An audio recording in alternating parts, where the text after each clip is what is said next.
Hello friends, ಇವತ್ತು November 8, 2021 ಪ್ರಚಲಿತ ಘಟನೆಗಳನ್ನು ನೋಡೋಣ. ಸ್ನೇಹಿತರೆ, ನಿಮಗೆ ನೆನಪಿರಲಿ, ನಾನು ಪ್ರತಿದಿನ ಕನ್ನಡದ ಪ್ರಜಾವಾಣಿ ಸೇರಿದಂತೆ ವಿವಿಧ ಪೇಪರ್ನ ಪ್ರಮುಖ ಪ್ರಚಲಿತ ಘಟನೆಗಳನ್ನು ನಿಮ್ಮ ಮುಂದೆ ತರ್ತಾ ಇರ್ತೀನಿ. ಹಾಗಾದರೆ ಕ್ವಶನ್ ನಂಬರ್ 1 ನೋಡಿ.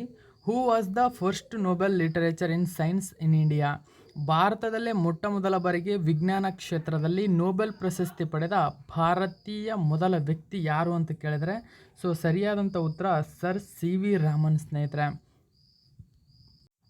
ಸರ್ ಸಿ ವಿ ರಾಮನ್ ರವರು ಇತ್ತೀಚೆಗೆ ಈ ಕರೆಂಟ್ ಅಫೇರ್ಸಲ್ಲಿ ಇರಲು ಕಾರಣ ಏನು ಅಂತಂದರೆ, ಇವರು ಜನಿಸಿದ್ದು ಸ್ನೇಹಿತರೆ ವೆರಿ ಇಂಪಾರ್ಟೆಂಟ್, ನವೆಂಬರ್ 7ನೇ ತಾರೀಕಿನಂದು ಜನಿಸ್ತಾರೆ.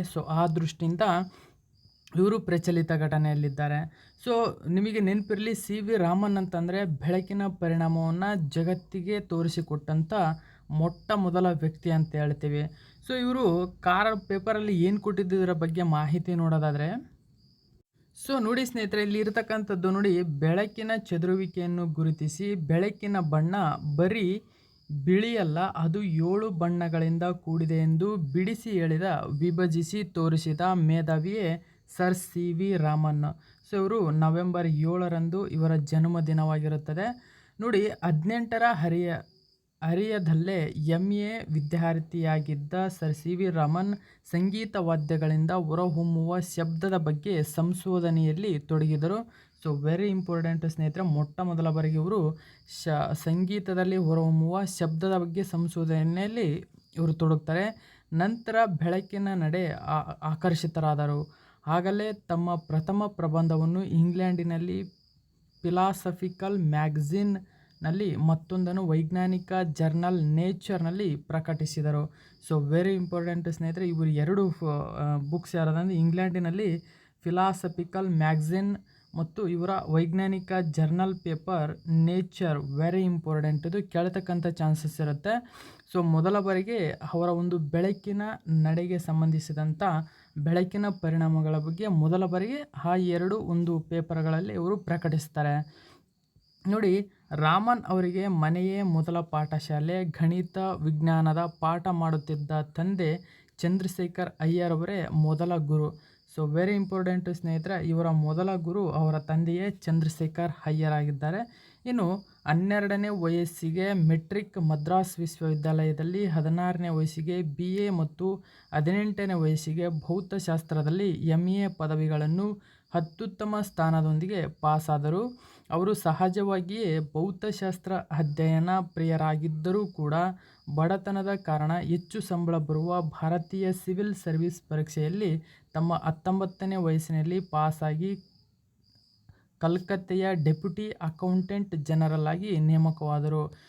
ವೆರಿ ವೆರಿ ಇಂಪಾರ್ಟೆಂಟ್ ಸ್ನೇಹಿತರೆ, ತಮ್ಮ 19ನೇ ವಯಸ್ಸಿನಲ್ಲಿ ಇವರು ಸಿವಿಲ್ ಸರ್ವಿಸ್ ಪರೀಕ್ಷೆಯನ್ನು ಪಾಸಾಗಿ ಕಲ್ಕತ್ತೆಯ ಡೆಪ್ಯೂಟಿ ಅಕೌಂಟೆಂಟ್ ಜನರಲ್ ಆಗಿ ನೇಮಕಗೊಳ್ತಾರೆ. ಇವರು ಮೂಲತಃ ತಮಿಳುನಾಡಿನವರು. Okay, very important. ಆದರೂ ಕೂಡ ಇವರು ಪಾಸಾಗಿ ಕಲ್ಕತ್ತೆಯ ಡೆಪ್ಯೂಟಿ ಅಕೌಂಟೆಂಟ್ ಜನರಲ್ ಆಗಿ ನೇಮಕವಾದರು.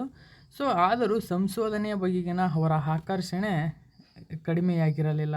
ಕಚೇರಿ ಸಮಯದ ನಂತರ Indian association for the cultivation of ಸೈನ್ಸ್ಗೆ ಹೋಗಿ ಸಂಶೋಧನೆಯಲ್ಲಿ ತೊಡಗುತ್ತಿದ್ದರು ಎಂಬತಕ್ಕಂಥ ಮಾಹಿತಿಯನ್ನು ಬಿಟ್ಟಿದ್ದಾರೆ. ನೋಡಿ, ಇವರು 1928 ಫೆಬ್ರವರಿ 28ರಂದು ಬೆಂಗಳೂರಿನಲ್ಲಿ ರಾಮನ್ ಪರಿಣಾಮವನ್ನು ಪ್ರಥಮ ಬಾರಿಗೆ ವಿಶ್ಲೇಷಿಸಿದರು. ಇದರ ಒಂದು ನೆನಪಿಗಾಗಿಯೇ ಭಾರತ ಸರ್ಕಾರವು ರಾಷ್ಟ್ರೀಯ ವಿಜ್ಞಾನ ದಿನವನ್ನಾಗಿ ಪ್ರತಿ ವರ್ಷ ಫೆಬ್ರವರಿ 28ನ್ನು ರಾಷ್ಟ್ರೀಯ ವಿಜ್ಞಾನ ದಿನವನ್ನಾಗಿ ಆಚರಿಸಲಾಗುತ್ತಿದೆ. ನೋಡಿ, ಅಷ್ಟೇ ಅಲ್ಲದೆ ಐನ್ಸ್ಟೀನ್ ಮತ್ತು ಸೋಮರ್ಫೆಲ್ ರಂತಹ ಮುಂತಾದ ಜಾಗತಿಕ ವಿಜ್ಞಾನಿಗಳು ಇದನ್ನು ಶ್ಲಾಘಿಸಿದರು. ಇದೇ ಸಂಶೋಧನೆಗೆ ಆಧರಿಸಿ 60 ವರ್ಷಗಳಲ್ಲಿ 500ಕ್ಕೂ ಹೆಚ್ಚು ಪ್ರಬಂಧಗಳು ಪ್ರಕಟಗೊಂಡವು. 1926ರಲ್ಲಿ ಇಂಡಿಯನ್ ಜರ್ನಲ್ ಆಫ್ ಫಿಸಿಕ್ಸ್ ಪ್ರಾರಂಭಿಸಿದರು. ವೈಜ್ಞಾನಿಕ ಸಂಶೋಧನೆಗಳ ದಾಖಲಾತಿಗೆ ಮುನ್ನುಡಿ ಬರೆದರು. ನೋಡಿ, ದಿ ಇಂಡಿಯನ್ ಸೈನ್ಸ್ ಕಾಂಗ್ರೆಸ್ನ ಕಾರ್ಯದರ್ಶಿಯಾಗಿ ಅಧ್ಯಕ್ಷರಾಗಿ ವಿಜ್ಞಾನದ ಕೆಲಸವನ್ನು ಸಂಘಟಿಸಿದರು. ಇಂಡಿಯನ್ ಅಕಾಡೆಮಿ ಆಫ್ ಸೈನ್ಸಸ್ಸನ್ನು ಸಹ ಪ್ರಾರಂಭಿಸಿದರು. ವೆರಿ ಇಂಪಾರ್ಟೆಂಟ್ ಸ್ನೇಹಿತರೆ, ಇಂಡಿಯನ್ ಸೈನ್ಸಸ್ ಅಕಾಡೆಮಿ ಆಫ್ ಸೈನ್ಸಸ್ಸನ್ನು ಸಹ ಇವರು ಪ್ರಾರಂಭಿಸ್ತಾರೆ. ನೋಡಿ, 1929ರಲ್ಲಿ ಇವರಿಗೆ ನೋಬೆಲ್ ಪಾರಿತೋಷಿಕಕ್ಕಾಗಿ ಸೂಚಿಸಲಾಗುತ್ತದೆ. ನಂತರ 1930ರಲ್ಲಿ ಮತ್ತೆ ಅಣುವಿಜ್ಞಾನಿಗಳಾದಂತಹ ರೂದರ್ಫೋರ್ಡ್ ವಿಲ್ಸನ್ ಮತ್ತು ನೀಲ್ಸ್ ಬೋರ್ ರವರು ಇವರ ಹೆಸರನ್ನು ಸೂಚಿಸ್ತಾರೆ. ಸೊ ಆ ಸಲ 1930ರಲ್ಲಿ ನೋಬೆಲ್ ಪಾರಿತೋಷಕವನ್ನು ಇವರಿಗೆ ಪ್ರಕಟಿಸಲಾಗುತ್ತದೆ. ಸೊ ನೋಡಿ, ಪ್ರಶಸ್ತಿ ಸ್ವೀಕರಿಸಲು ಪತ್ನಿ ಲೋಕಸುಂದರಿ, ವೆರಿ ಇಂಪಾರ್ಟೆಂಟ್, ಜೊತೆಗೆ ಸ್ವೀಡನ್ಗೆ ಹೋದಾಗ ಅವಿಸ್ಮರಣೀಯ ಸ್ವಾಗತ ಸಿಕ್ಕಿತು. 4,000 ಅತಿಥಿಗಳ ಸಮಕ್ಷಮ ಸ್ವೀಡನ್ನ ದೊರೆ ಕೈಯಿಂದ ಪ್ರಶಸ್ತಿಯನ್ನು ಕೊಡಿಸಲಾಯಿತು ಎಂಬತಕ್ಕಂಥ ಮಾಹಿತಿಯನ್ನು ಇಲ್ಲಿ ನೀಡಲಾಗಿದೆ ಸ್ನೇಹಿತರೆ. ಸೊ ಅಷ್ಟು ಪೇಪರಲ್ಲಿ ಕೊಟ್ಟಿರ್ತಕ್ಕಂಥ ಮಾಹಿತಿ. ಆಗ ನಾನು ನಿಮಗೆ ಕೊಡ್ತಿರ್ತಕ್ಕಂಥ ಮಾಹಿತಿ ಇದು. ನೋಡಿ, ಅವರು ಹುಟ್ಟಿದ್ದು ನವೆಂಬರ್ 7, 1888, ತಿರುಚನಾಪಳ್ಳಿ, ಮದ್ರಾಸ್ ಪ್ರೆಸಿಡೆಂಟಿ ಅಂದರೆ ಬ್ರಿಟಿಷ್ ಇಂಡಿಯಾದಲ್ಲಿ ತಮಿಳುನಾಡಿನಲ್ಲಿ ಜನನವಾಗ್ತಾರೆ. ಇನ್ನು ನಿಧನವಾಗಿದ್ದು ನವೆಂಬರ್ 21, ವಯಸ್ಸು 82 ವರ್ಷದಲ್ಲಿ ಬೆಂಗಳೂರಿನಲ್ಲಿ ಮೈಸೂರು ರಾಜ್ಯ. ಸೊ ಅವರು ನಿಧನರಾದಾಗ 1973ರಲ್ಲಿ ನಮ್ಮ ಕರ್ನಾಟಕ, ನಮ್ಮ ಮೈಸೂರು ರಾಜ್ಯಕ್ಕೆ ಕರ್ನಾಟಕ ಎಂಬತಕ್ಕಂಥ ಈ ನಾಮಕರಣ ಮಾಡಲಾಗುತ್ತದೆ. ಆದರೆ 1970ರಲ್ಲಿ ನಮ್ಮ ಕರ್ನಾಟಕಕ್ಕೆ ಮೈಸೂರು ರಾಜ್ಯ ಎಂಬತಕ್ಕಂಥ ಹೆಸರಿತ್ತು. ಸೊ ಆದ್ದರಿಂದಲೇ ಅವರು ಮೈಸೂರು ರಾಜ್ಯದಲ್ಲಿ ಬೆಂಗಳೂರಿನಲ್ಲಿ ನಿಧನ ಆಗ್ತಾರೆ. ಸೊ ಪ್ರಸ್ತುತ ಕರ್ನಾಟಕ ಆಗಿದೆ. ನೋಡಿ, ವಿದ್ಯಾಭ್ಯಾಸ ನೋಡೋದಾದರೆ ಇವರು ಮದ್ರಾಸ್ ಪ್ರೆಸಿಡೆನ್ಸಿಯಲ್ಲಿ MA ಮಾಡ್ತಾರೆ. ಹೆಸರುವಾಸಿಯಾಗಿದ್ದು ರಾಮನ್ ಪರಿಣಾಮ ಅಂದರೆ ರಾಮನ್ ಎಫೆಕ್ಟ್ ಅಂತ ಹೇಳ್ತೀವಿ. ಇವರ ಸಂಗಾತಿ ಅಂದರೆ ಹೆಂಡತಿ ಲೋಕಸುಂದರಿ ಅಮ್ಮಾಳ್. ಸೊ ಇವರ ಮಕ್ಕಳು ಚಂದ್ರಶೇಖರ್ ರಾಮನ್, ವೆಂಕಟರಾಮನ್, ರಾಧಾಕೃಷ್ಣನ್ ಆಗಿದ್ದಾರೆ. ಇನ್ನು ಇವರ ಸಂದ ಪ್ರಶಸ್ತಿಗಳು ನೋಡಿ, ಫೆಲೋ ಆಫ್ ರಾಯಲ್ ಸೊಸೈಟಿ, ಮ್ಯಾಟಿಶಿ ಪದಕ, ನೈಟ್ ಬ್ಯಾಚುಲರ್, ಯೂಸ್ ಪದಕ, ಭೌತಶಾಸ್ತ್ರದಲ್ಲಿ ನೋಬೆಲ್ 1930ರಲ್ಲಿ. ಇನ್ನು 1954 ವೆರಿ ಇಂಪಾರ್ಟೆಂಟ್ ಸ್ನೇಹಿತರೆ, ಭಾರತ ರತ್ನ. ನೋಡಿ, ಲೆನಿನ್ ಶಾಂತಿ ಪ್ರಶಸ್ತಿ 1927ರಲ್ಲಿ ಕೊಟ್ಟಿರ್ತಾರೆ. ವೆರಿ ಇಂಪಾರ್ಟೆಂಟ್ ಸ್ನೇಹಿತರ ಪ್ರಶಸ್ತಿಗಳು. ಸೊ ಇವರ ಕ್ಷೇತ್ರ ಭೌತಶಾಸ್ತ್ರ. ಸೊ ನೆಕ್ಸ್ಟ್ ಕ್ವಶನ್ ನೋಡಿ, who recently received the lifetime achievement award from Karnataka academy of science and technology. ಇತ್ತೀಚೆಗೆ ಕರ್ನಾಟಕದ ವಿಜ್ಞಾನ ಮತ್ತು ತಂತ್ರಜ್ಞಾನ ಅಕಾಡೆಮಿಯ ಜೀವಮಾನ ಸಾಧನೆ ಪ್ರಶಸ್ತಿಗೆ ಭಾಜನರಾದವರಾರು? ಸೊ ವೆರಿ ಇಂಪಾರ್ಟೆಂಟ್ ಸ್ನೇಹಿತರೆ, ಇದಕ್ಕೆ ಸರಿಯಾದಂಥ ಉತ್ತರ ಡಾಕ್ಟರ್ TR ಅನಂತರಾಮು. ಜೀವಮಾನ ಸಾಧನೆ ಪ್ರಶಸ್ತಿ ಕೊಡತಕ್ಕಂಥ ಕರ್ನಾಟಕ ವಿಜ್ಞಾನ ಮತ್ತು ತಂತ್ರಜ್ಞಾನ ಅಕಾಡೆಮಿಯ ಜೀವಮಾನ ಸಾಧನಾ ಪ್ರಶಸ್ತಿಗೆ ಭಾಜನರಾಗಿದ್ದಾರೆ. ಸೊ ವೆರಿ ಇಂಪಾರ್ಟೆಂಟ್ ನೋಡಿ, ಜೀವಮಾನ ಸಾಧನೆ ಪ್ರಶಸ್ತಿಗೆ ಭಾಜನ ಜಿಲ್ಲೆಯ ವಿಜ್ಞಾನಿ doctor TR Anantharamu. Okay, so very important ಸ್ನೇಹಿತರೆ ನೋಡಿ, ಕನ್ನಡ ಪ್ರಮುಖ ವಿಜ್ಞಾನ ಬರಹಗಾರರಲ್ಲಿ ಒಬ್ಬರಾದ ಈ ಡಾಕ್ಟರ್ TN ಅನಂತರಾಮು ಅವರು ಸಿರಾ ತಾಲೂಕಿನವರು ಸ್ನೇಹಿತರೆ. ವೆರಿ ಇಂಪಾರ್ಟೆಂಟ್, ನೆನ್ಪಿಟ್ಕೊಳ್ಳಿ. ಸಿರಾ ತಾಲೂಕಿನ ತಾಳಗುಂದ ಗ್ರಾಮದವರು. ಸೊ ನೋಡಿ, ವೃತ್ತಿಯಿಂದ ಭೂವಿಜ್ಞಾನಿಯಾಗಿ ಭಾರತೀಯ ಭೂವೈಜ್ಞಾನಿಕ ಸರ್ವೇಕ್ಷಣಾ ಸಂಸ್ಥೆಯಲ್ಲಿ ನಾಡಿನಾದ್ಯಂತ ಚಿನ್ನದ ನಿಕ್ಷೇಪದ ಅನ್ವೇಷಣೆಯಲ್ಲಿ ತೊಡಗಿದ್ದರು. ಸೊ ವೆರಿ ಇಂಪಾರ್ಟೆಂಟ್, ಇವರು ಒಬ್ಬ ಭೂವಿಜ್ಞಾನಿಯಾಗಿದ್ದಾರೆ, ಕೇಳ್ತಕ್ಕಂಥ ಚಾನ್ಸಸ್ ಇರುತ್ತೆ. ಓಕೆ, ಸೊ ಇವರು ಭೂವಿಜ್ಞಾನಿಯಾಗಿದ್ದರಿಂದ ನೋಡಿ, ಭೂವೈಜ್ಞಾನಿಕ ಸರ್ವೇಕ್ಷಣಾ ಸಂಸ್ಥೆಯಲ್ಲಿ ನಾಡಿನಾದ್ಯಂತ ಚಿನ್ನದ ನಿಕ್ಷೇಪ ಅನ್ವೇಷಣೆಯಲ್ಲಿ ತೊಡಗಿದ್ದರು.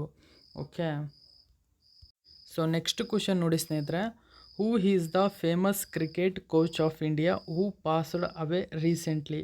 ಇತ್ತೀಚೆಗೆ ನಿಧನಗೊಂಡ ಭಾರತದ ಖ್ಯಾತ ಕ್ರಿಕೆಟ್ ಕೋಚ್ ಯಾರು ಅಂತ ಕೇಳಿದರೆ, ಸೊ ಇದಕ್ಕೆ ಸರಿಯಾದಂಥ ಉತ್ತರ ತಾರಕ್ ಸಿನ್ಹಾ ಸ್ನೇಹಿತರೆ. ಇತ್ತೀಚೆಗೆ ಭಾರತೀಯ ಕ್ರಿಕೆಟ್ನ ಖ್ಯಾತ ಕ್ರಿಕೆಟ್ ಕೋಚ್ ಆಗಿರತಕ್ಕಂಥ ತಾರಕ್ ಸಿನ್ಹಾ ನಿಧನರಾಗಿದ್ದಾರೆ. ನೋಡಿ, ಇಲ್ಲಿ ಪೇಪರಲ್ಲಿ ಕೊಟ್ಟಿರ್ತಕ್ಕಂಥ ಮಾಹಿತಿ, ಖ್ಯಾತ ಕ್ರಿಕೆಟ್ ಕೋಚ್ ತಾರಕ್ ಸಿನ್ಹಾ ನಿಧನ. ಭಾರತೀಯ ಕ್ರಿಕೆಟ್ಗೆ ಸಾಕಷ್ಟು ಪ್ರತಿಭೆಗಳನ್ನು ಕೊಡುಗೆಯಾಗಿ ನೀಡಿದ್ದ ದಿಗ್ಗಜ ತರಬೇತುದಾರ ತಾರಕ್ ಸಿನ್ಹಾ ಶನಿವಾರ ನಿಧನರಾಗಿದ್ದಾರೆ. ನೋಡಿ 71 ವರ್ಷದ ಸಿನ್ಹಾ ದೀರ್ಘಕಾಲದ ಅನಾರೋಗ್ಯದಿಂದ ಬಳಲುತ್ತಿದ್ದರು. ಸಿನ್ಹಾ ದೆಹಲಿಯ ಸೆನೆಟ್ ಕ್ಲಬ್ನ ಆಧಾರ ಸ್ತಂಭವಾಗಿದ್ದರು. ಆಶೀಶ್ ನೆಹ್ರಾ, ಶಿಖರ್ ಧವನ್, ರಿಷಬ್ ಪಂತ್, ಆಕಾಶ್ ಚೋಪ್ರಾ, ಮನೋಜ್ ಪ್ರಭಾಕರ್, ಸುರಿಂದರ್ ಖನ್ನಾ, ಅಜಯ್ ಶರ್ಮಾ, ಅತುಲ್ ವಾಸನ್ನಂತಹ ವಿವಿಧ ಅಂತಾರಾಷ್ಟ್ರೀಯ ಕ್ರಿಕೆಟಿಗರಿಗೆ ಇವರು ಕೋಚ್ ಆಗಿ ಕಾರ್ಯನಿರ್ವಹಿಸಿದ್ದಾರೆ ಸ್ನೇಹಿತರೆ. ಸೊ ನೆಕ್ಸ್ಟ್ ಕ್ವಶನ್ ನೋಡಿ, Shankaracharya's 35 feet tall the proponent of Advaitism in India was established in which Indian state? ಭಾರತದ ಅದ್ವೈತ ಸಿದ್ಧಾಂತದ ಪ್ರತಿಪಾದಕರಾದ ಶಂಕರಾಚಾರ್ಯರ 35 ಅಡಿ ಎತ್ತರದ ಪುಸ್ತಳಿಯನ್ನು ಭಾರತದ ಯಾವ ರಾಜ್ಯದಲ್ಲಿ ಸ್ಥಾಪಿಸಲಾಗಿದೆ? ಸೊ ವೆರಿ ಇಂಪಾರ್ಟೆಂಟ್ ಸ್ನೇಹಿತರೆ ಇದು. ಸೊ ಸರಿಯಾದಂಥ ಉತ್ತರ ಉತ್ತರಾಖಂಡದಲ್ಲಿ ಭಾರತದ ಅದ್ವೈತ ಸಿದ್ಧಾಂತದ ಪ್ರತಿಪಾದಕರಾದ ಶಂಕರಾಚಾರ್ಯರವರ 35 ಅಡಿ ಎತ್ತರದ ಪುಸ್ತಳಿಯನ್ನು ನಿರ್ಮಿಸಲಾಗಿದೆ. ಸೊ ಈ ಪುಸ್ತಳಿಯನ್ನು ಕರ್ನಾಟಕದ ವ್ಯಕ್ತಿ ನಿರ್ಮಿಸಿದ್ದಾರೆ. ಸೊ ಇದರ ಬಗ್ಗೆ ಪೇಪರಲ್ಲಿ ಮಾಹಿತಿ ಏನು ಕೊಟ್ಟಿದ್ರು ಅಂತ ನೋಡೋದಾದರೆ ನೋಡಿ ಸ್ನೇಹಿತರೆ, ಕೇದಾರದಲ್ಲಿ ಶಂಕರಾಚಾರ್ಯರ ಪುಸ್ತಳಿ ಅನಾವರಣ. ಕೇದಾರನಾಥ ಕಂಡುಬರುವುದು ಉತ್ತರಾಖಂಡದಲ್ಲಿ, ನೆನಪಿರಲಿ. ನೋಡಿ, ಅದ್ವೈತ ಸಿದ್ಧಾಂತದ ಪ್ರತಿಪಾದಕ ತತ್ವಜ್ಞಾನಿ ಆದಿಗುರು ಶಂಕರಾಚಾರ್ಯರ ನವೀಕೃತ ಸಮಾಧಿಯನ್ನು ಪ್ರಧಾನಿ ನರೇಂದ್ರ ಮೋದಿಯವರು ಉತ್ತರಾಖಂಡದ ಕೇದಾರನಾಥದಲ್ಲಿ ಲೋಕಾರ್ಪಣೆ ಮಾಡಿದರು. ಸೊ ಇನ್ನೊಂದು ಇಲ್ಲಿ ವೆರಿ ಇಂಪಾರ್ಟೆಂಟ್ ಸ್ನೇಹಿತರೆ, ಇವರಿಗೆ ಆದಿಗುರು ಎಂಬತಕ್ಕಂಥ ಬಿರುದಿದೆ ಮತ್ತು ಜಗದ್ಗುರು ಎಂಬತಕ್ಕಂಥ 2 ಬಿರುದುಗಳನ್ನು, ಆದಿಗುರು ಮತ್ತು ಜಗದ್ಗುರು ಎಂಬತಕ್ಕಂಥ 2 ಬಿರುದುಗಳನ್ನು ಹೊಂದಿದ್ದಾರೆ. Very important. ಇದೇ ವೇಳೆ ಸಮಾಧಿ ಎದುರು ಕೆಲ ಕಾಲ ಧ್ಯಾನ ಮಾಡಿದ್ದರು ಎಂಬತಕ್ಕಂಥ ಮಾಹಿತಿ ನೋಡಿ. ಈ ವೆರಿ ಇಂಪಾರ್ಟೆಂಟ್ ಇದು. ಮೈಸೂರಿನಲ್ಲಿ ತಯಾರಾದ 35 ಟನ್ ತೂಕದ ಪುಸ್ತಳಿ. ನೋಡಿ, ಈ ಶಂಕರಾಚಾರ್ಯರ ಪುಸ್ತಳಿಯನ್ನು ಮೈಸೂರಿನಲ್ಲಿ ತಯಾರಿಸಲಾಗಿದೆ. ಇದು 35 ಟನ್ ತೂಕದ ಪುಸ್ತಳಿಯಾಗಿದೆ. ನೋಡಿ, ನಿತ್ಯ 14 ತಾಸುಗಳ ಕಾಲ ಸತತ ಮೈಸೂರಿನ ಶಿಲ್ಪಿ ಅರುಣ್ ಯೋಗಿರಾಜ್ ಅಂತ ಹೇಳ್ತೀವಿ. ಅರುಣ್ ಯೋಗಿರಾಜ್ ಈ ಪುಸ್ತಳಿಯನ್ನು ಸಿದ್ಧಪಡಿಸಿದ್ದಾರೆ. ಹಾಗೆಯೇ 12 ಅಡಿ ಎತ್ತರ 35 ಟನ್ ತೂಕದ ಪುಸ್ತಳಿಯನ್ನು ಕೇದಾರೇಶ್ವರ ದೇಗುಲದ ಹಿಂಭಾಗದಲ್ಲಿರುವ ಶಂಕರಾಚಾರ್ಯರ ಸಮಾಧಿಯಲ್ಲಿ ಪ್ರತಿಷ್ಠಾಪಿಸಲಾಗಿದೆ. ಸೊ ಸ್ನೇಹಿತರೆ, ಇದು 12 ಟನ್ ಇದೆ. ಸೊ ಅಲ್ಲಿ ನಾನು ಇಲ್ಲಿ ಸ್ನೇಹಿತರೆ ಇಲ್ಲಿ ಮಿಸ್ ಆಗಿ ನೋಡಿ, ಇದು 35 ಅಡಿ ಅಲ್ಲ, 12 ಅಡಿ ಓಕೆನಾ, 12 ಅಡಿ ಎತ್ತರವಾಗಿದೆ. ಸೊ 35 ಟನ್ ಇದೆ. ಓಕೆ, ಇಲ್ಲಿ ರಾಂಗ್ ಆಗಿದೆ ಸ್ವಲ್ಪ. ಇದು 12 ಅಡಿ ಎತ್ತರದ ಪುಸ್ತಳಿ ಇದಾಗಿದೆ ಸ್ನೇಹಿತರೆ. ಓಕೆ, ಹಾಗಾದರೆ ಶಂಕರಾಚಾರ್ಯರವರ ಬಗ್ಗೆ ನಾವು ನೋಡೋದಾದರೆ ನೋಡಿ, ಶಂಕರರು ಕ್ರಿಸ್ತಪೂರ್ವ 700ರಲ್ಲಿ ಜನಿಸ್ತಾರೆ. ಸೊ ಕೇರಳದ ಕಾಲಡಿ, ವೆರಿ ಇಂಪಾರ್ಟೆಂಟ್ ಸ್ನೇಹಿತರೆ, ಕೇರಳದ ಕಾಲಡಿಯಲ್ಲಿ ಜನಿಸ್ತಾರೆ. ಸೊ ಹಿಂದಿನ ಕಾಲದಲ್ಲಿ ಕೇರಳಕ್ಕೆ ನಾವು ಕೊಚ್ಚಿ ಅಂತ ಕರಿತಿದ್ವಿ. ಸೊ ಕೇರಳದ ಕಾಲಡಿಯಲ್ಲಿ ಜನಿಸ್ತಾರೆ. ಯಾವ ಕಾಲದಂದರೆ ಅವರ ಕಾಲದಲ್ಲಿ ಇದ್ದಂಥ ಸಾಮ್ರಾಜ್ಯ ಚೇರ ಸಾಮ್ರಾಜ್ಯ, ಚೇರ ಕಿಂಗ್ಡಮ್ ಅಂತ ಹೇಳ್ತೀವಿ. ಅಂದರೆ ಚೇರರು, ಚೋಳರು ಆ ಕಾಲದಲ್ಲಿ ಇವರು ಜೀವಿಸ್ತಾರೆ. ಸೊ ಶಂಕರಾಚಾರ್ಯರು ಕರ್ನಾಟಕದ ಕೇರಳದಲ್ಲಿ ಜನಿಸ್ತಾರೆ. ನಂತರ ಇವರ ಅಸ್ತಿತ್ವದಲ್ಲಿದ್ದ ಸಾಮ್ರಾಜ್ಯ ಚೇರ ಸಾಮ್ರಾಜ್ಯ. ಸೊ ಇವರು ನಿಧನ ಹೊಂದಿದ್ದು ಕ್ರಿಸ್ತಪೂರ್ವ 750 ಅಂತ ಹೇಳ್ತೀವಿ. ಇದು ಅಂದರೆ ಪರ್ಫೆಕ್ಟ್ ಆಗಿಲ್ಲ, 750 ಅಂತ ಉಲ್ಲೇಖವಾಗಿದೆ. ಸೊ ನಿಧನರಾಗಿದ್ದು ಕೇದಾರನಾಥದಲ್ಲಿ, ಅಂದರೆ ಉತ್ತರಾಖಂಡದ ಕೇದಾರನಾಥದಲ್ಲಿ ನಿಧನವಾಗ್ತಾರೆ. ಸೊ ಅವರು ನಿಧನರಾಗಿದ್ದಾಗ ಉತ್ತರಾಖಂಡದಲ್ಲಿ ಇದ್ದಕ್ಕಂಥ ಸಾಮ್ರಾಜ್ಯ ಗೋರ್ಜರ ಪ್ರತಿಹಾರರ ಸಾಮ್ರಾಜ್ಯ ಅಲ್ಲಿರುತ್ತದೆ. ಸೊ ಗೋರ್ಜರ ಪ್ರತಿಹಾರರ ಪ್ರಮುಖ ರಾಜ್ಯ ನೋಡೋದಾದರೆ ಅಲ್ಲಿ ಭೋಜ ಅಂತ ಬರ್ತೀವಿ, ಭೋಜ ರಾಜ. ಓಕೆ, ಸೊ ಭೋಜಪುರಿ ಅಂತ ಏನು ಹೇಳ್ತೀವಿ, ಆತನ ಹೆಸರನ್ನೇ ಆ ಒಂದು ಊರಿಗೆ ಇಟ್ಟಿದ್ದಾರೆ. ಸೊ ಗೋರ್ಜರ ಪ್ರತಿಹಾರರ ಪ್ರಮುಖ ರಾಜ ಭೋಜ ಮತ್ತು ಪ್ರತಿಹಾರರ ಪ್ರಮುಖ ರಾಜ ಅಂತ ಬಂದರೆ ಪಾಲ ಅಂತ ಹೇಳ್ತೀವಿ, ಅಂದರೆ ಧರ್ಮಪಾಲ ಅಂತ ಬರ್ತಾರೆ. ಇವರೇ ನಳಂದ ವಿಶ್ವವಿದ್ಯಾಲಯವನ್ನು ಕಟ್ಟಿಸ್ತಾರೆ ಸ್ನೇಹಿತರು. ವೆರಿ ಇಂಪಾರ್ಟೆಂಟ್, ಪಾಲ ದೊರೆ. ಓಕೆ, ಸೊ ಇವರ ಶಂಕರಾಚಾರ್ಯರ ಧರ್ಮ ನೋಡೋದಾದರೆ ಹಿಂದೂ ಧರ್ಮ, ಹೆಸರುವಾಸಿಯಾಗಿದ್ದು ಅದ್ವೈತ ಸಿದ್ಧಾಂತ. ಇವರ ಸ್ಥಾಪನೆ ಮಾಡಿದ್ದು ದಶನಾಮಿ ಸಂಪ್ರದಾಯ ಎಂಬತಕ್ಕಂಥ ಸಂಪ್ರದಾಯವನ್ನು ಸ್ಥಾಪನೆ ಮಾಡ್ತಾರೆ. ಇವರು ತತ್ವಶಾಸ್ತ್ರ, ಅದ್ವೈತ ವೇದಾಂತ, ಧಾರ್ಮಿಕ ವೃತ್ತಿಯಾಗಿದೆ ಅದು ಒಂದು. ಸೊ ವೆರಿ ಇಂಪಾರ್ಟೆಂಟ್ ಸ್ನೇಹಿತರೆ, ಇವರ ಗುರು ಯಾರು ಅಂದರೆ ಗೋವಿಂದ ಭಗವತ್ಪಾದರು.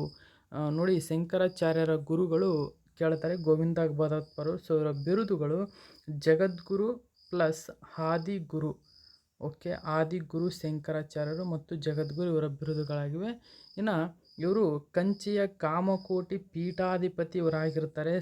ಯಾರು ಕಂಚಿ ಕಾಮಕೋಟಿ ಪೀಠಾಧಿಪತಿ ಇವರಾಗಿರ್ತಾರೆ ಮತ್ತು ಆ ಕಂಚಿ ಕಾಮಕೋಟಿ ಪೀಠವನ್ನು ಇವರು ಪೂರ್ವಜರು ಸ್ಥಾಪನೆ ಮಾಡಿರ್ತಾರೆ ಸ್ನೇಹಿತರೆ. Very important. ಇನ್ನು ಇವರು ಯಶಸ್ವಿಗೆ ಕಾರಣರಾಗಿದ್ದರು ಸುರೇಶ್ವರಾಚಾರ್ಯರು ಅಂತ ಹೇಳ್ತೀವಿ. ಓಕೆ, ನಾವು ನೋಡಿ, ಶಂಕರಾಚಾರ್ಯರ ಅದ್ವೈತವು ಮಹಾಯಾನ ಬೌದ್ಧ ಧರ್ಮದೊಂದಿಗೆ ಹೋಲಿಕೆಗಳನ್ನು ತೋರಿಸುತ್ತದೆ. ಅವರ ಟೀಕೆಗಳ ಹೊರತಾಗಿಯೂ ಹಿಂದೂ ವೈಷ್ಣವ ವಿರೋಧಿಗಳು ಶಂಕರನನ್ನು ಕ್ರಿಪ್ಟೋ ಬೌದ್ಧ ಎಂದು ಆರೋಪಿಸಿದ್ದಾರೆ. ಸೊ ವೆರಿ ಇಂಪಾರ್ಟೆಂಟು ಸ್ನೇಹಿತರೆ. ಹಿಂದೂ ವೈಷ್ಣವ ವಿರೋಧಿಗಳು ಶಂಕರನನ್ನು ಕ್ರಿಪ್ಟೋ ಬೌದ್ಧ ಎಂದು ವರ್ಣಿಸಿದ್ದಾರೆ. ಇನ್ನು ಶಂಕರರು ಸ್ವತಃ ಹಿಂದೂ ಧರ್ಮವು ಆತ್ಮ ಅಸ್ತಿತ್ವದಲ್ಲ. ಆತ್ಮ ಮತ್ತು ಆತ್ಮ ನೋಡಿ, ಆತ್ಮ ಮತ್ತು ಆತ್ಮ ಅಂದರೆ ಆತ್ಮ ಮತ್ತು ಪರಮಾತ್ಮ ಎರಡೂ ಒಂದೇ ಎಂಬತಕ್ಕಂಥ ಅರ್ಥವನ್ನು ಇದು ಸೂಚಿಸುತ್ತದೆ. ಆದ್ದರಿಂದ ಇವರು ಇದನ್ನು ಸೂಚಿಸಿದ್ದಾರೆ ನೋಡಿ ಎಂದು ಪ್ರತಿಪಾದಿಸುತ್ತಾರೆ. ಅವರು ಬೌದ್ಧ ಧರ್ಮವು ಯಾವುದೇ ಆತ್ಮವಿಲ್ಲ, ಸ್ವಯಂ ಇಲ್ಲ ಎಂದು ಪ್ರತಿಪಾದಿಸಿದ್ದಾರೆ. ನೋಡಿ, ಶಂಕರಾಚಾರ್ಯರು ಭಗವದ್ಗೀತೆ, ಉಪನಿಷತ್ ಹಾಗೂ ಬ್ರಹ್ಮಸೂತ್ರ, ವೆರಿ ಇಂಪಾರ್ಟೆಂಟ್, ಬ್ರಹ್ಮಸೂತ್ರಗಳ ಮೇಲೆ ಹಲವಾರು ಭಾಷ್ಯಗಳನ್ನು ರಚಿಸಿದ ಮೊದಲ ಆಚಾರ್ಯರು ಇವರಾಗಿದ್ದಾರೆ. ಸೊ ನೆಕ್ಸ್ಟ್ ಕ್ವಶನ್ ನೋಡಿ, ಈ ಕೆಳಗಿನ ಯಾವ ರಾಜ್ಯದ ವಿವಾದಿತ ಪ್ರದೇಶದಲ್ಲಿ ಚೀನಾ ದೇಶವು ತನ್ನ ಬೃಹತ್ ಹಳ್ಳಿಯೊಂದನ್ನು ನಿರ್ಮಿಸುತ್ತಿದೆ? ಇತ್ತೀಚೆಗೆ ಹೆಚ್ಚು ಪ್ರಚಲಿತದಲ್ಲಿರ್ತಕ್ಕಂಥ ಮಾಹಿತಿ ಇದಾಗಿದೆ. ಸೊ ಆಪ್ಷನ್ ನೋಡಿ, ಸಿಕ್ಕಿಂ, ಅರುಣಾಚಲ ಪ್ರದೇಶ, ಅಸ್ಸಾಂ, ಉತ್ತರಾಖಂಡ. ಸೊ ಸರಿಯಾದಂಥ ಉತ್ತರ ಅರುಣಾಚಲ ಪ್ರದೇಶದಲ್ಲಿ ಚೀನಾ ದೇಶವು ವಿವಾದಿತ ಪ್ರದೇಶ ಸ್ನೇಹಿತರೆ, ಅಲ್ಲಿ ತನ್ನ ಬೃಹತ್ ಹಳ್ಳಿಯೊಂದನ್ನು ನಿರ್ಮಿಸಿದೆ. ಸೊ ಇದು ಏನು ಮಾಹಿತಿ ಕೊಟ್ಟಿದ್ದಾರೆ ಅಂತ ನೋಡೋದಾದರೆ, ಸೊ ನೋಡಿ ಸ್ನೇಹಿತರೆ, ಅರುಣಾಚಲ ಪ್ರದೇಶದ ವಿವಾದಿತ ಪ್ರದೇಶದಲ್ಲಿ ಬೃಹತ್ ಗ್ರಾಮವೊಂದನ್ನು ಚೀನಾ ನಿರ್ಮಿಸಿದೆ. ಈ ಮೂಲಕ ಅದು ವಾಸ್ತವ ಗಡಿ ರೇಖೆಯನ್ನು ವಿಸ್ತರಿಸಿಕೊಳ್ಳುವ ಪ್ರಯತ್ನ ಮಾಡಿದೆ ಎಂದು ಅಮೆರಿಕದ ರಕ್ಷಣಾ ಇಲಾಖೆಯ ವಾರ್ಷಿಕ ವರದಿಯ military and security development involving the people's republic of China 2021ನಲ್ಲಿ ತಿಳಿಸಿದೆ ಸ್ನೇಹಿತರೆ. ಸೊ ಇಲ್ಲಿರ್ತಕ್ಕಂಥ ಹಳ್ಳಿ ಇದಾಗಿದೆ. ಕೇಳ್ತಕ್ಕಂಥ ಚಾನ್ಸಸ್ ಇದೆ. ಚೀನಾ ನಿರ್ಮಿಸ್ತಕ್ಕಂಥ ಅಂದರೆ ಚೀನಾಕ್ಕೆ ನಮ್ಮ ಹಲವಾರು ರಾಜ್ಯಗಳು ಗಡಿಯನ್ನು ಹಂಚಿಕೊಂಡಿವೆ. ಅದರಲ್ಲಿ ಅತ್ಯಂತ ಇಶ್ಯೂ ಕಾಣಿಸ್ಕೊಂಡಿರ್ತಕ್ಕಂಥದ್ದು ಅಂದರೆ ಅರುಣಾಚಲ ಪ್ರದೇಶ. ಅಂದರೆ 1987ರಿಂದಲೂ ಚೀನಾ ಅರುಣಾಚಲ ಪ್ರದೇಶ ನಮಗೆ ನಮ್ಮದು ಅಂತಕ್ಕಂಥ ಮಾಹಿತಿ ಹೊರಹಾಕಿ ಅದನ್ನು ಪಡ್ಕೊಳ್ಳೋಕೆ ನೋಡ್ತಾ ಇದೆ. ಆದರೆ ಭಾರತ ಅದು ಎಂದಿಗೂ ನಮ್ಮದು ಎಂಬತಕ್ಕಂಥ ಮಾಹಿತಿಯನ್ನು ಭಾರತ ನೀಡಿದೆ ಸ್ನೇಹಿತರೆ. ಓಕೆ ನೋಡಿ, ವೆರಿ ಇಂಪಾರ್ಟೆಂಟ್. ಇತ್ತೀಚೆಗೆ ಚೀನಾವು ಗಡಿ ನೀತಿಯನ್ನು ಜಾರಿಗೆ ತಂದಿದೆ. ವೆರಿ ಇಂಪಾರ್ಟೆಂಟ್ ನೋಡಿ, ಕಳೆದ ವರ್ಷದಲ್ಲಿ ಅರುಣಾಚಲ ಪ್ರದೇಶದಲ್ಲಿ ನದಿ ದಂಡೆಯ ವಿವಾದಿತ ಪ್ರದೇಶದಲ್ಲಿ ಚೀನಾ ಸರ್ಕಾರ ಸೇನಾ ಗ್ರಾಮವನ್ನು ನಿರ್ಮಿಸಿದೆ. ಭಾರತೀಯ ಅಧಿಕಾರಿಗಳ ಪ್ರಕಾರ ಈ ಗ್ರಾಮ ಉಭಯ ಉದ್ದೇಶವಿದ್ದು, ಆದರೆ ಚೀನಾ ಇದನ್ನು ಸೇನಾ ಕಾರ್ಯಕ್ಕೂ ಬಳಸದೆ 100 ಮನೆಗಳ ನಾಗರಿಕ ಗ್ರಾಮ ಇದಾಗಿದ್ದು, ಟಿಬೆಟ್ನ ಸ್ವಾಯತ್ತ ಪ್ರದೇಶ ಮತ್ತು ಭಾರತದ ಅರುಣಾಚಲ ಪ್ರದೇಶದ ನಡುವಿನ ವಿವಾದಿತ ಪ್ರದೇಶದಲ್ಲಿದೆ ಎಂಬತಕ್ಕಂಥ ಮಾಹಿತಿಯನ್ನು ನೀಡಿದೆ. ನೋಡಿ, ವೆರಿ ಇಂಪಾರ್ಟೆಂಟ್. ಇತ್ತೀಚೆಗೆ ಚೀನಾ ದೇಶವು ಗಡಿ ನೀತಿಯನ್ನು ಜಾರಿಗೆ ತಂದಿದೆ, ನೆನಪಿರಲಿ. ಓಕೆ, ಸೊ ನೆಕ್ಸ್ಟ್ ಕ್ವಶನ್ ನೋಡೋಣ. Who won the bronze medal in men's world boxing championship in ಬೆಲ್ಗ್ರೇಡ್ನಲ್ಲಿ ನಡೆದ ಪುರುಷರ ವಿಶ್ವ ಬಾಕ್ಸಿಂಗ್ ಚಾಂಪಿಯನ್ಶಿಪ್ನಲ್ಲಿ ಚೊಚ್ಚಲ ಬಾರಿಗೆ ಕಂಚಿನ ಪದಕ ಪಡೆದವರು ಯಾರು ಅಂತ ಇದೆ. ಸೊ ಅದಕ್ಕೆ ಸರಿಯಾದಂಥ ಉತ್ತರ ಸ್ನೇಹಿತರೆ ಆಕಾಶ್ ಕುಮಾರ್. ನೋಡಿ, ಇತ್ತೀಚೆಗೆ ಬೆಳ್ಳಿ ಮತ್ತು ಕಂಚಿನ ಪದಕ ಪಡೆದಂಥ ವ್ಯಕ್ತಿಗಳನ್ನು ಈ KS ಕ್ವಶನ್ ಆಗಿರ್ಬೋದು ಮತ್ತು FDA SDAದಲ್ಲಿ ನಡೀತಲ್ಲ ಆ ಒಂದು ಕ್ವಶನ್ಗಳಲ್ಲಿ ಹೆಚ್ಚಿನ ಪ್ರಮಾಣದಲ್ಲಿ ಈ ಒಂದು ಪ್ರಶಸ್ತಿಗಳನ್ನು ಪಡೆದಿರ್ತಕ್ಕಂಥವರ ಹೆಸರನ್ನು ಕೇಳಿದ್ದಾರೆ. ಕಂಚು ಮತ್ತು ಬೆಳ್ಳಿಯನ್ನು ಪಡೆದಿರ್ತಕ್ಕಂಥವ್ರ ಹೆಸರನ್ನೇ ಜಾಸ್ತಿ ಕೇಳಿದ್ದಾರೆ ಸ್ನೇಹಿತರೆ. ಅಂದರೆ ಅವ್ರನ್ನ ಎಲ್ಲರೂ ನೆಗ್ಲೆಕ್ಟ್ ಮಾಡ್ತಾರೆ ಎಂಬತಕ್ಕಂಥ ಉದ್ದೇಶದಿಂದಲೇ ಎಲ್ಲರ ಮೈಂಡಲ್ಲೂ ಅವರು ಇರಲಿ ಎಂಬತಕ್ಕಂಥ ಕಾರಣದಿಂದ ಕೇಳಿರಬಹುದು ಎಂಬತಕ್ಕಂಥ ಮಾಹಿತಿ ಇದೆ.